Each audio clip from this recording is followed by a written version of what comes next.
with Coach J, episode 99. Real quick, I want to shout out all the sponsors who've been helping me just putting funds or just looking out for the podcast. Man, make sure you guys tune in, tap in. Appreciate all the sponsors, man. We got Urban Medical Aesthetics. We got Our Place Event Space Center. We got Young Athletics. It's a lot of people in the city, man. Smart athletic kids. Just Clutch Elite. A lot of people, man, tapping in. I appreciate y'all for looking out for the podcast. I continue to grow and build this platform. Real quick, while we got time, I got this coach, this trainer, this mentor online for a brief moment, but I'm glad to have you here on this 99th episode of 94 Feet with Coach JT. Coach is currently a physical education teacher at Head Royce School, I believe, for the last 7 years. She's also the Access Your Game trainer, founder, and CEO for the last 9 years. She has a bachelor's degree in communication and media studies from California State University, Monterey Bay. Brittany Moore, how you doing? I'm well. How are you? Thank you. I'm doing very good. Thanks for taking time out your busy schedule, out your school schedule to just hop on with me real quick. And definitely, I know we've been back and forth for a past few months. I don't know, maybe a year or two now with everything going on. But you've been very busy on and off the court, doing a lot of things. But real quick, before we jump into what the business is like for you, give those listening, watching, viewing a little bit about your background, just where grew up, where you're from. Okay. I grew up, native of the Bay Area. Definitely a home for me. I went to high school at Wilsey Wood, which is located in Vacaville. And, I've always, even if I ventured off, I always came directly back to the Bay. I don't imagine leaving this area. I'm super, super true to this soil. And I, even though I'm at the point in my life right now where I want to purchase a house, leaving the Bay Area would be best right now, but there's no part of me can make that happen. I love what the Bay has to offer on every single avenue and tier. And so this is definitely home for me. That's what's up. Game of basketball. When did you start playing? I started playing super young age. I was first grade when I started hooping. And actually even prior to that, my dad, typical girl dad, bought me the classic Fisher-Price plastic, pull-up hoop. And just obviously I can't recollect those times, but seeing pictures and drawing on the memories in that form. But my mom definitely captured, in the diaper, shooting hoop.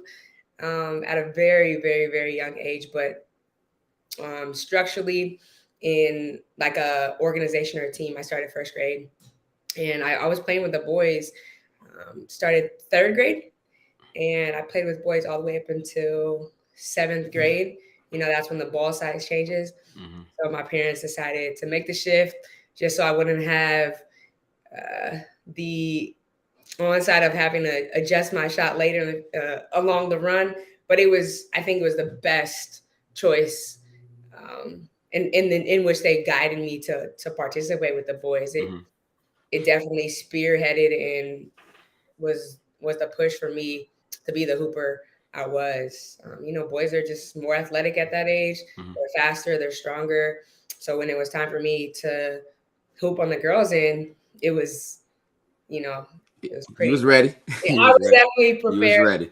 You was ready. It was easy. You was ready. So you get to that elementary school, middle school era in your life, basketball-wise. Who are some of the athletes, male or female, that you may have, everybody maybe mimics their game. Certain people want to be like or mock their game. I know we did in our era, right? These kids now, they may want to do certain things, or they may not even watch. They don't watch basketball like we did. But who are some people you may have watched or wanted to mimic your game after? I was a long-time Kobe fan ever since I was young. I loved his game. And then also Allen Iverson. I was super into AI. And then being that I was from the Bay, we frequented going to a lot of Sac King games. And then also, that was when we also had the Monarchs. Mm-hmm. And so Ruthie Bolton Holyfield was a major. She was a monster. Man, and I loved going to those games. Loved it.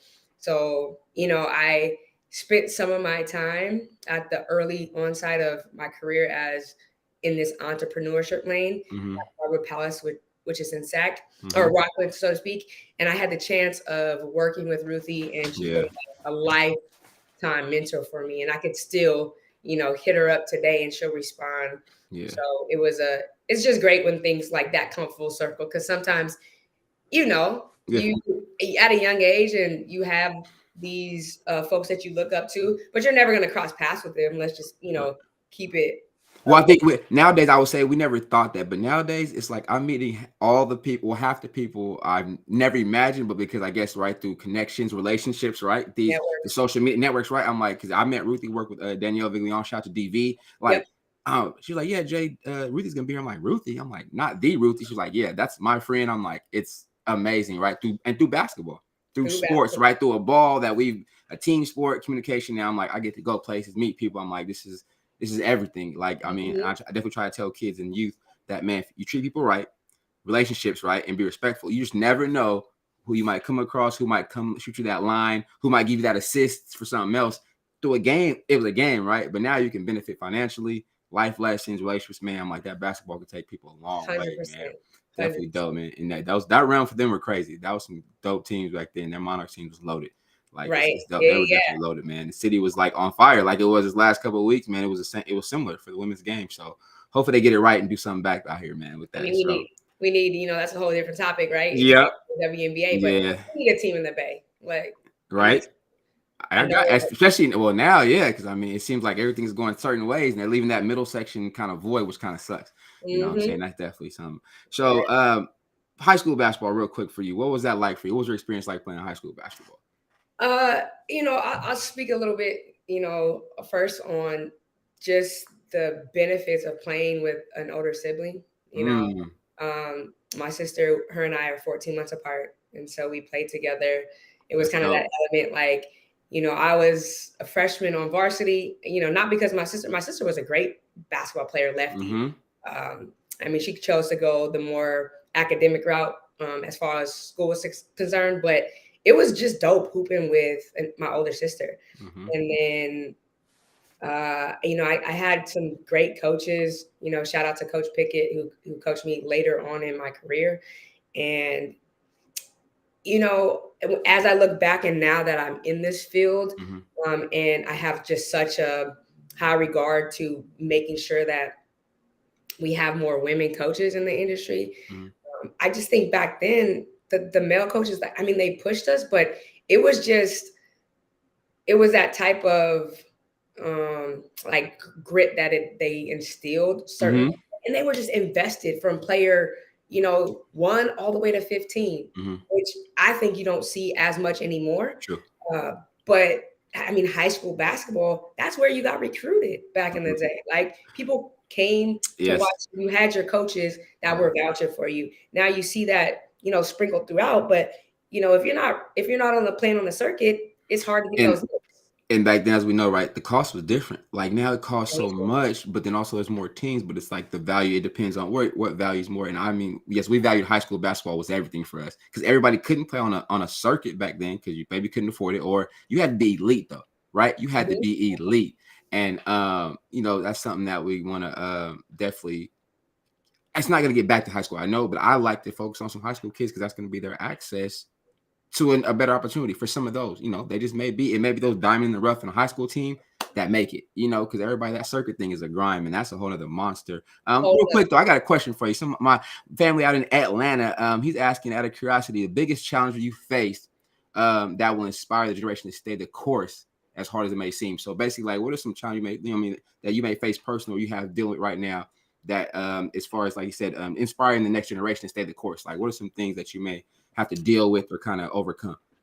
So I think back then, one of the challenges that I did face was just, living in a predominantly white area. And I mean, my mom, solely chose based on, the schooling and whatnot. But it was tough to put myself in certain situations where I was just the only Black female, playing on these teams. So, that was my first time ever going out to Atlanta, was playing AAU basketball. And, luckily my mom made some sacrifices in order to pour the additional money and funds in for me to play, AAU. But if I didn't do that, there was not a lot of people that looked like me. Mm-hmm. And so that was a challenge that I faced. As far as like, when you talk about race and gender. Mm-hmm. And then just now, one of the challenges that I'm facing, that inspire the next generation, is I'm still in a super saturated male industry, Mm-hmm. the training world. But I've made some phenomenal connections Mm-hmm. with my boys, like shout out to Tion Yep. and Stevie. We just do a lot of work together consistently. Right. And it is a platform that they gave me, and then they continue to just support just me being a female, Mm-hmm. in this realm of work. And it's challenging at some cases, but Mm-hmm. I think over time I've proven myself, being consistent, making sure Yeah. that my product is quality, that Right. I uphold it in a manner where, I hold my athletes accountable, I hold the parents accountable, Mm-hmm. that I'm offering different avenues for everyone to be successful at the end of the day, because everyone's goal is different. Everyone has different aspirations, and I get that. Mm-hmm. And I've just made sure that I've shifted my academy to kind of not only transcend with the times as it's changing, but to keep it super authentic and be real and transparent. Yeah. Because You got to be relevant, but also I think you're putting empathy in it too, right? It's not just a service, right? Because again, as we know, right, the industry, that business, people pull from people, but what are you giving them to keep people coming back? What are you offering that everybody doesn't offer? And again, shout out to the team. Those fellas know them for a long time. WAG, everybody, man, like those dudes will stay locked in, but also it's just you can see the purpose driven behind it, right? Longevity. You guys are teaching longevity. You guys are making sure these kids are getting more than basketball, as we know, right? Because it's a certain percent that may get there. So what are they gonna do? But talk about that real quick though. What point did you make that shift for yourself? Like, I want to get into this business. At what point in your life you had to choose, right? Because we got to come as growing up, being young adults. It's like, okay, this 9 to 5 or this other work. What point did you get to that level where I'm gonna shift to this full time? It's kind of, and I'll share this quick story. I was the youth and teen coordinator at the downtown Berkeley Y, and so I helped create a curriculum where we went out and we onboarded 6 schools in Berkeley, who were cutting their physical education program. So we developed a curriculum. We went out, we, approached these schools, and they were like, absolutely, we'll hop on board. So then we curated that where I was teaching PE. That's how I got into, that field. Okay. And then I was also like casually training when I was done, with my overseas career. Mm-hmm. So I came across, I don't know if y'all know who Delroy Lindo is. Not sure He's a famous actor. Okay. He starred in several movies, but one of his hit movies was This Christmas. He was the lead role in, brother in This Christmas. So his son, Demiri, they were longtime members of the Y. And so I kind of just started working out with him in the gym here and there. Mm-hmm. And his family, they were like, I think you kind of have a niche. Like, yeah. You're kind of good at this. I don't know. Have you ever explored maybe starting a business? And I was like, no, I was like, this is just fun. I still wanted to be around basketball. I was super sold that I was always going to like coach the X's and O's. Mm-hmm. And then I started training, and other kids would filter through, and he was like, they invited me over for dinner, and I was like, you need to start a business out of this. So I'm like, okay, cool. I'll explore it. And then once I started to dive into that, I was like, oh, this entrepreneurial it's different. Is tough. Like, I don't know if I can withstand it. And the first ever camp and clinic that I hosted, I purchased everything yourself. A ton of t-shirts, catered food, got a DJ, the whole 9, right? Because obviously I was just trying to replicate what I saw everyone else doing on the gram. 7 signups. So I lost a bunch of money. For real, I was crying to my mom. I was like, nah, this is not for me. Like, and she was like, just stay the course. It's your first time doing it. You'll figure it out. And then slowly but surely, I went backwards on building my brand. I started up here as opposed to like laying the foundation. Like, let me get some business cards. Let me have a website, all of these different things. And so it would all kind of mesh together. You're teaching yourself. You learn on your own, man. Ain't no tool, ain't no rules to this thing. No, failure after failure after failure. And then now I can say, I'm still learning. Obviously, once you stop learning, that's where the growth kind of, comes to a pause. But I kind of figured out a system that works for me, that works for, the areas in which I serve.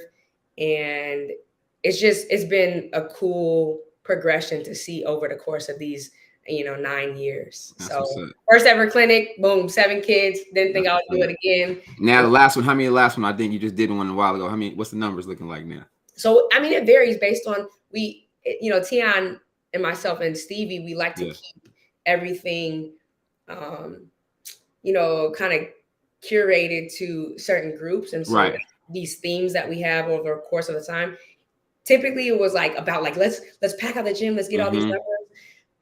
But I think the return on investment was beginning to come a little watered down for us. And so once we, condensed and concise, we like to cap it at 40 instead of having the 90, the hundreds in the gym.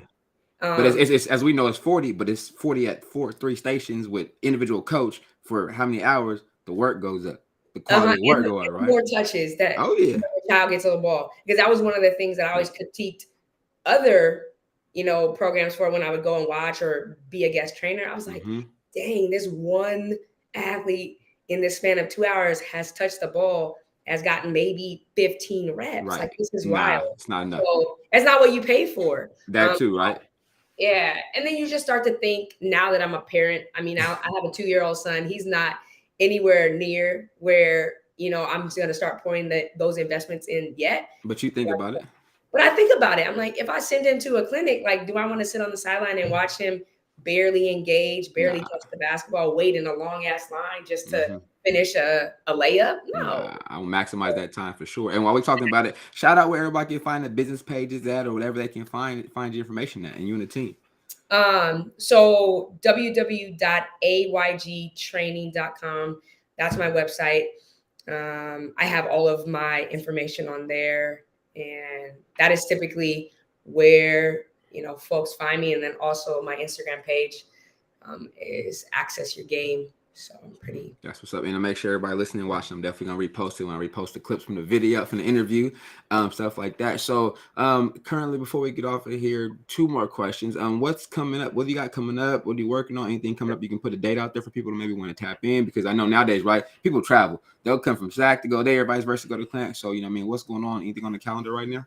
Yeah, so I have a few events on the calendar. I think the one of the highlights is I worked on a project in 2019 where I partnered with a foundation out in Ghana.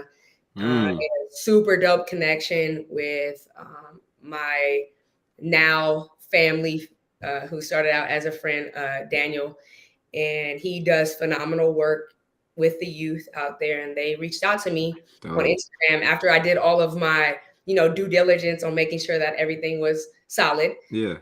With the exchange, I went out there. My first time, I was just kind of visiting, and then I hosted a free clinic for them.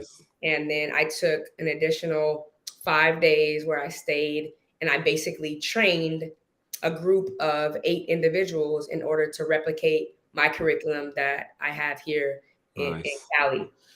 And so they run it now for me out there under my brand.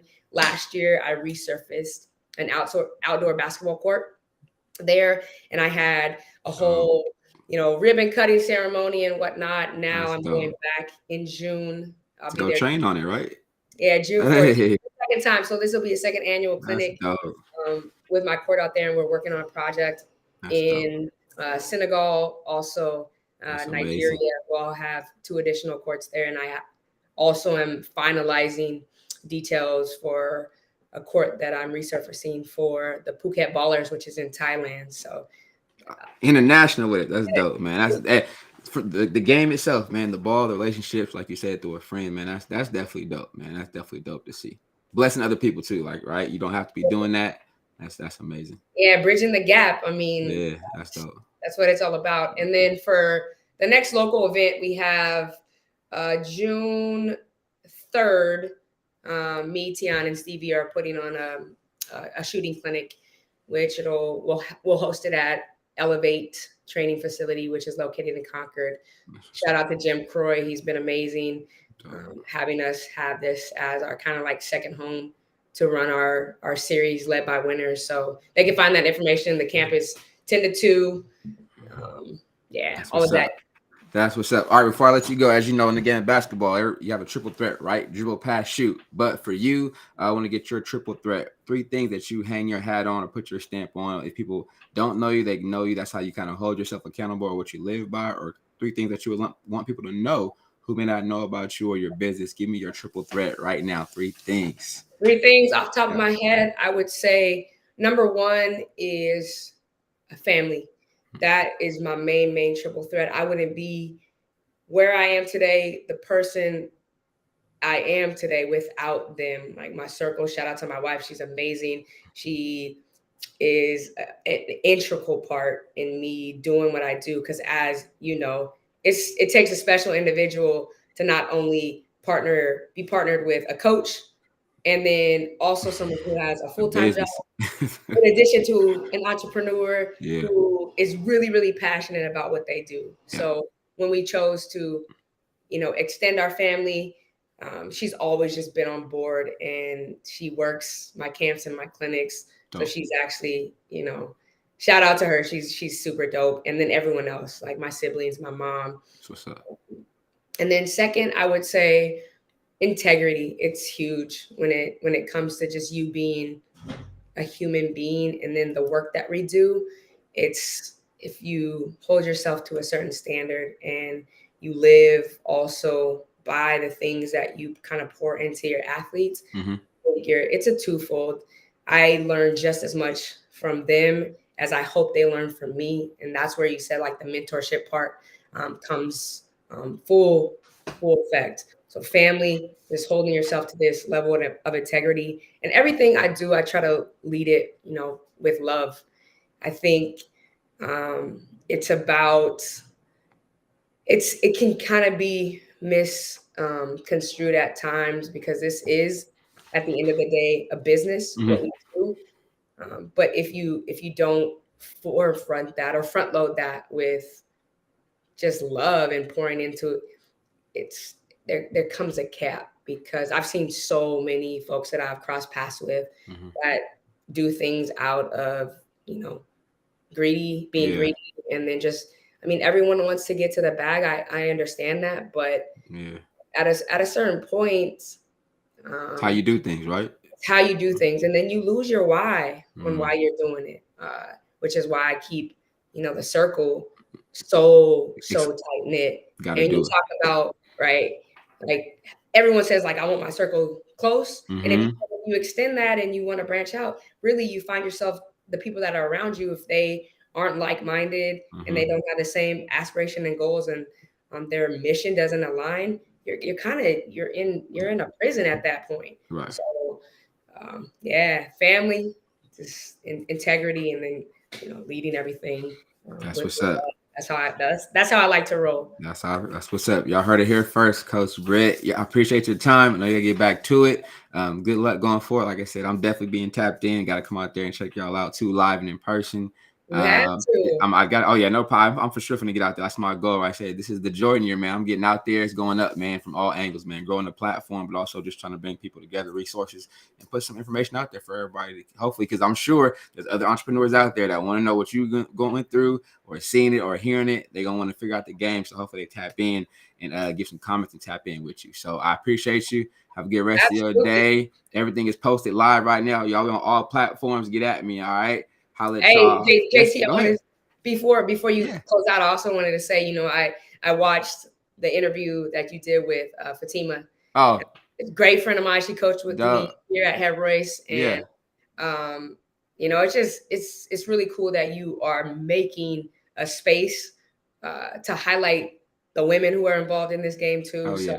I just wanted to Oh, make no, I sure. appreciate that. And while we on it, shout out to Fatima. This Saturday, I'm out there. I'm out there all day Saturday. I'm there. Yeah, I'm there There we Saturday go. at the women's. They got the trials going on. I Yeah, think the make sure. trials. Yeah, I'm leading the training portion of it with. Okay, so well then I'll see you Saturday. I'll be there all day Saturday. Sunday I'll get back here. Lots of going on, but Sunday I'm there all day. I'll be there early morning. I'm tapped in, trying to get footage, maybe some interviews, but also just be in the space. Whatever needs to go on, man, definitely rocking with her because she's putting her best foot forward. And again, right, like you said, right, it's work for others, and that's something I definitely got to applaud. But also, it's just a relationship, man. It was one call, somebody hooked it up, and it's been going since ever then. So I'm like, why wouldn't I support? It's a good thing, and I want to see people get out there too, again, trying to build their careers, their livelihoods. It takes work, but also it takes resources, right? So y'all, hey, I'll be out there Saturday. The trial's 2 days. I'll be out there Saturday. So I'll see you in a few days then. All right, I'll see you live and in person then. I'll be there for sure. All right, have a good one. All right, you All too. right, we out. All right, Peace. bye. Peace.